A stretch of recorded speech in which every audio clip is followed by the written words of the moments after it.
ఎవరికైనా ఏ రాజకీయ నాయకుడికన్నా సవాల్ చేస్తున్నా. నేను మీకు సంబంధించిన వర్గాన్ని ఓట్లు అడగకుండా నేను రాజకీయాలకు వస్తాను. దళితుడు ఓటు మాకు అవసరం లేదని మీరు రాగలరా పోటీ?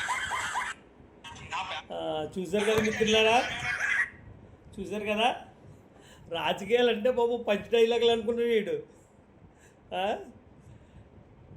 మరి పి గన్నవరం ఇన్ఛార్జ్ అంటున్నావు కదరా, మరి ఆ వర్గాన్ని ఓట్లాడకుండా నువ్వు పి గన్నవరం ఇన్ఛార్జిగా రేపు పొద్దున్న ఎలాగ రాజకీయాలు చేద్దాం అనుకుంటున్నావు? సరే అవన్నీ పక్కన పెడితే జనసేన పార్టీకి ఓటేసిన దళితులు ఇంట్లో ఆడవాళ్ళు తీసుకెళ్ళి 100 రూపాయలు పడుకోబెట్టినట్ట.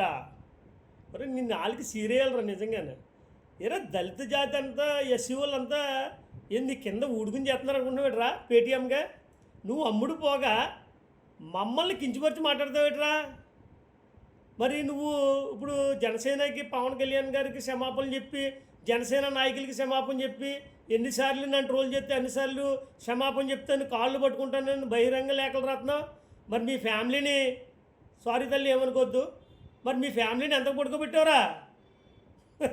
సిగ్గులేనిది. మాట్లాడే ముందు వెనక ముందు ఆలోచించుకోవాలరా. Okay friends, thank you. ఏమనుకోవద్దు, వాడు మాట్లాడే మాటల కోసం కొంచెం బాధ కలిగి మాట్లాడాను అంతే. థ్యాంక్ యూ, జై భీమ్.